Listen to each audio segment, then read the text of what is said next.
ആവശ്യമായി ഒരാൾക്ക് വളരാനും ഉയരാനുമൊക്കെ ചെറിയ നൂറ് മതിയാകും. അസ്വലാത്തു നൂറുൻ, നമസ്കാരം നൂറാണ്. വസ്വിയാമു നൂറുൻ വൽ ഹജ്ജു നൂറുൻ വകിതാബുല്ലാഹി നൂറുൻ. അവയുമായൊക്കെ നമ്മൾ സമ്പർക്കപ്പെടുമ്പോൾ നമുക്ക് കിട്ടുന്നത് എന്താണ്? നേരത്തെ പറഞ്ഞ ഉദാഹരണം തന്നെ വ്യക്തം. നമ്മൾ വെണ്ടയ്ക്കയും കക്കിരിക്കയും വത്തക്കയും ആപ്പിളും ഒക്കെ കഴിക്കുന്നു. എന്താ കിട്ടുന്നത്? അതിനകത്ത് പടച്ച തമ്പുരാൻ വെച്ചിട്ടുള്ള വിവിധങ്ങളായ പോഷകങ്ങളുണ്ട്. അത് ആവശ്യത്തിനാണ് നമ്മൾ കഴിക്കുന്നതെങ്കിൽ ആരോഗ്യപൂർണമായ സമ്പന്നമായ ഒരവസ്ഥ വരും. അതുപോലെ പരിശുദ്ധ ഖുർആനിലെ ഒരു ഹർഫ് നാം പാരായണം ചെയ്യുമ്പോൾ അതിൽ നിന്ന് നമ്മൾ അതിൻ്റെ നൂറാണ് സ്വായത്തമാക്കുന്നത്. ചില ആളുകൾ അവരവരുടെ ഡിവൈസിൻ്റെ കപ്പാസിറ്റിക്ക് അനുസരിച്ചായിരിക്കുന്നു മാത്രം.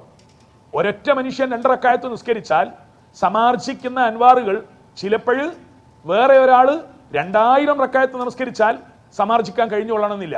അൻവാറുകളുമായി ബന്ധപ്പെട്ട ഈ വിചാരം ഉത്കൃഷ്ടമാണ്. അത് മനസ്സിലാക്കി കഴിഞ്ഞാൽ നാം ചെയ്യുന്ന ഓരോ പുണ്യങ്ങളും അൻവാറുകൾ അധികമുള്ള ചില ഇസ്മുകൾ ഉണ്ടാവും ദിക്റുകളിൽ.